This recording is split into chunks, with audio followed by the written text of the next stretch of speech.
termasuk kearifan kita sebagai manusia itu belajar dari takdir yang kita hadapi, yaitu keterbatasan kita sebagai manusia. Kita harus bisa ngelola kegagalan, terima kodok qadar. Makanya kata Mbah Mun, abahnya Gus Hasim itu sering cerita ke saya, iman itu paling dhuwur itu iman kodok qadar, khairihi wa syarrihi minallah. Kita harus punya kesiapan iman khairihi wa syarrihi minallah, bahwa segala kebaikan, segala syar itu sudah digariskan oleh Allah Ta'ala. Kita bisa apa sebagai manusia? Biasa supaya lupa guyon sama temannya semalaman sampai subuh. Orang bermalam-malam jagungan sama teman asik itu kan perlawanan terhadap nafsu kita, syahwat kita untuk mungkin nikmati dugem di bar atau di tempat-tempat maksiat. Itu setan di Indonesia tuh kakuati sama kita. Orang supaya tidak tertarik maksiat itu Ki Jawa cukup ketemu kanjane masak terong guyon, gejol-gejolokan zaman mondok, suwengi lulus sangka maksiat. Wong nak para pangeran tenan, ape matur hajate matur Allah wa izin. Mergo liktifaihi krana ngalap cukup arif, ngalap cukup bimasyiati lan kersane Allah. Wong nak para pangeran tenan, lopar lapor donga-donga iku izin. Pangeran ra melok utang lapor utange, pangeran ra melok di hajat lapor napa? Hajat iku izin. Perkarane ngalap cukup be masyiai pangeran. Fakai fala yastahi, fakai famu khali kaya pola yastahi ora izin. Sopo al arif ayyar fa'ha yen tong laporno sopo arif ing hajat ila khali qadihi maring makhluke Allah. Dadi wong sing para pangeran lapor kebutuhane ning Allah wae izin, apa meneh lapor ning apa makhluk. Jelas. Saya ini pengagum teori ikhlas. Dilatih bil ilmi, saya ulang lagi, dilatih bil ilmi. Saya ini malu. Malunya tadi, saya mengatakan 1 tambah 1 2 itu meskipun tidak ada yang memberi hadiah tetap saya katakan 2. Saya mengatakan air itu dingin, tidak ada yang ngasih hadiah, saya akan bilang kalau air itu dingin, kalau api itu panas. Untuk hakikat-hakikat seperti itu saja saya jujur tanpa ingin imbalan. Tapi ketika hakikat mengenai Allah kok saya minta imbalan surga dan neraka, ini apa-apaan? Kira-kira gitulah, Rois Suriah macam apa gitu.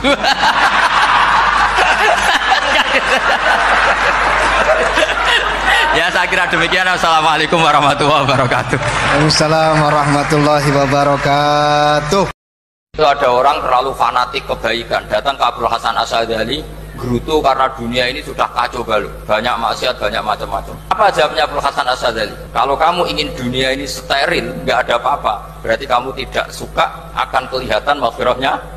Oh, jadi sanad-sanad seperti ini harus kita jaga. Meskipun tidak kita manfaatkan untuk kepentingan hadun, tapi kita harus kita jaga. Jika kita jadi orang itu tidak terlalu sepaneng dengan pikiran kita bahwa maksiat itu pasti mendatangkan azab. Kok kamu katakan pasti, itu buktinya apa? Maksiat itu salah, kalau salah harus istighfar. Maksiat itu salah, tapi Allah bisa saja mentobati yang maksiat kemudian jadi orang baik, karena Allah tetap bersifat yaghfiru liman yasha wa yu'adzibu man yasha. Kok kamu katakan pasti-pasti, itu sanadnya dari mana? Jadi ini pentingnya sanad ya. Jadi kita harus terus menjaga sanad ini supaya cara berpikir agama sesuai garis yang pernah ditulis oleh para ulama, yang semua itu musalsal ila Rasulillah sallallahu alaihi wasallam.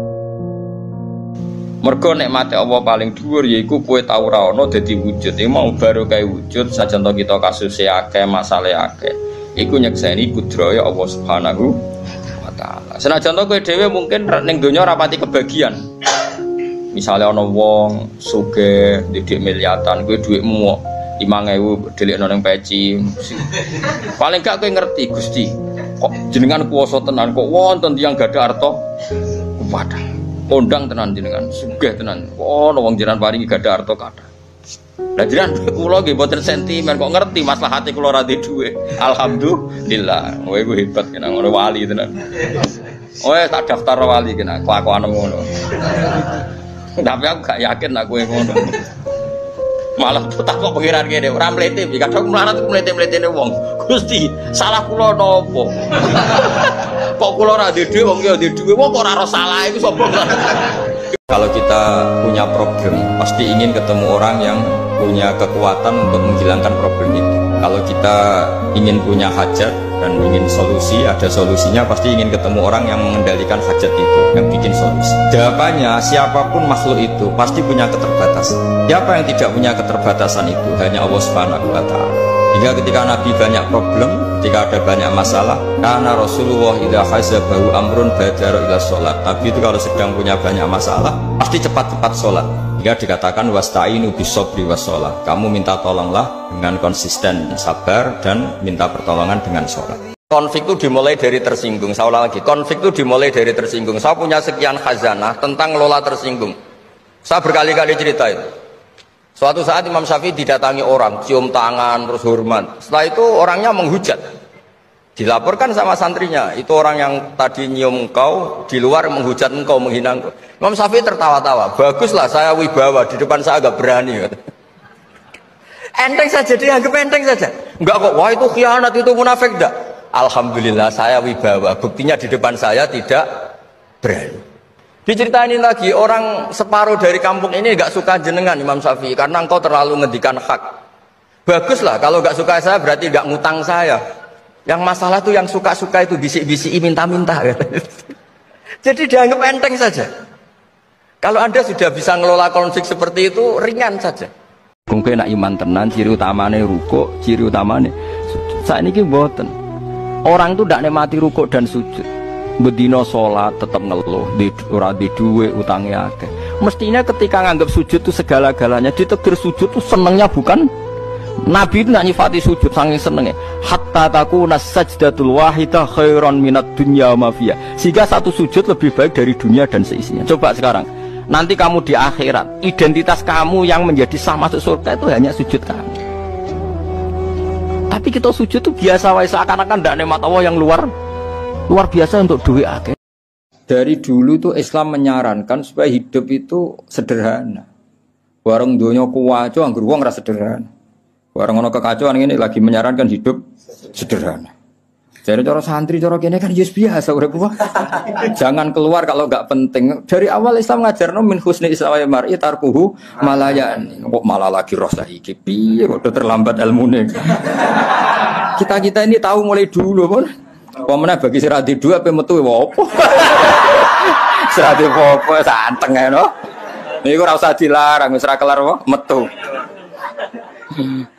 Paham ya? Tapi mulai dulu kan, kalau kita diumumkan jangan keluar kalau tidak penting. Dari itu dulu ajaran kita kan sebaik-baiknya Islam meninggalkan yang tidak penting. Serasa diwarai yang suhune mulai cilik suhune. Jika kalian sakit karena berjuang, mereka juga sakit karena kedzaliman. Mereka saja berani. Orang ngedarkan narkoba itu resikonya besar enggak? Ditangkap polisi, kadang saingan antar badan narkoba. Orang jadi maling resikonya besar enggak? Kecekel digebuki, jadi copet, resikonya besar. Jadi ketika kebaikan itu ada masalah, keburukan juga ada masalah. Dawe pangeran lakoni wae kebaikan itu. Mergo dibalik resiko kebaikan itu ada kebaikan yang kamu dapatkan yang tidak didapatkan para orang nopo do. Ning desa iku wong ra salat lah. Dengar ada warung ayamnya tiren enggak disembelih itu enggak mau makan. Haram, padahal dia ra salat. Ra salat itu lebih dari haram. Tapi tetap enggak mau makan ayam tiren. Enggak salat disuruh makan babi ya enggak mau, haram. Sampai tadi yang nyolong saja milih wedhus bukan melkeng babi. Karena babi itu haram. Dan saya pernah digojlok sama wartawan, Pak Bahak, wah fikih Indonesia itu hebat, sampai maling saja masih pakai fikih itu. Jadi kalau nyolong itu milih yang halal bukan yang haram. Paling enggak kita dengan puasa merasa lapar, betapa sakitnya orang-orang miskin yang lapar, terus merasa menghormati makanan karena begitu nikmat. Ketika puasa kita melihat makanan yang kita sepelekan ketika ada Ramadan, ketika Ramadan spesial semua, bahkan air putih pun spesial, sekedar gedang goreng spesial. Dan itu hebatnya Rasulullah ketika muji Ramadan dengan hal-hal yang lumrah, yang wajar. Liso'im farhatani, farhatun inda iftari wa farhatun inda liqa'i rabbi. Jadi Nabi membayangkan manusia itu apapun hebatnya, ternyata kebutuhannya pokok ya makan itu. Ya ketika buka itu senang sekali, meskipun nggak punya mobil mewah, nggak punya uang banyak, sekedar ketemu makanan tuh senang sekali. Nah, di sini kata tadi Pak Quraisy cerita, sekedar menghormati makanan tuh ya tahunya setelah itu. Jadi benar-benar lukmah satu makanan sesuap pun sangat berarti. Nah, di sini ada syukur yang luar biasa. Kalau orang membawa keris menjadi syirik karena percaya sama makhluk. Orang misalnya kejawen kalau nggak bawa keris nggak nyaman. Orang kota itu kalau nggak bawa ATM juga nggak nyaman. Itu tidak dihukumi syirik. Kamu pergi lupa bawa HP nyaman ndak? Ndak, kenapa ndak dihukumi Sirik.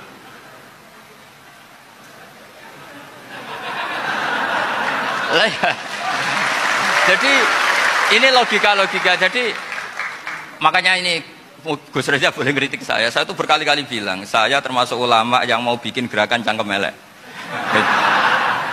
Karena nanti kalau saya nisbatkan ke Rasulullah itu tidak pantas, karena Nabi ahsanan nasi khalqaw wa khuluqa. Tapi saya siap jadi bempernya Rasulullah Shallallahu Alaihi Wasallam. Pernah ada diskusi di Jakarta, ini kisah nyata. Apa dalilnya setelah sholat salaman? Mana hadisnya? Itu dijawab hadisnya tentu kita kesulitan. Kalaupun ada hadisnya dhaif semua yang masalah musafahat. Akhirnya mau tidak mau saya ini pengagum teori ikhlas. Dilatih bil ilmi, saya ulang lagi, dilatih bil ilmi. Saya ini malu. Malunya tadi, saya mengatakan 1 tambah 1 2, itu meskipun tidak ada yang memberi hadiah, tetap saya katakan 2. Saya mengatakan air itu dingin, tidak ada yang ngasih hadiah, saya akan bilang kalau air itu dingin, kalau api itu panas. Untuk hakikat-hakikat seperti itu saja saya jujur tanpa ingin imbalan. Tapi ketika hakikat mengenai Allah kok saya minta imbalan surga dan neraka, ini apa-apaan? Kira-kira gitulah, Rois Suriah macam apa gitu.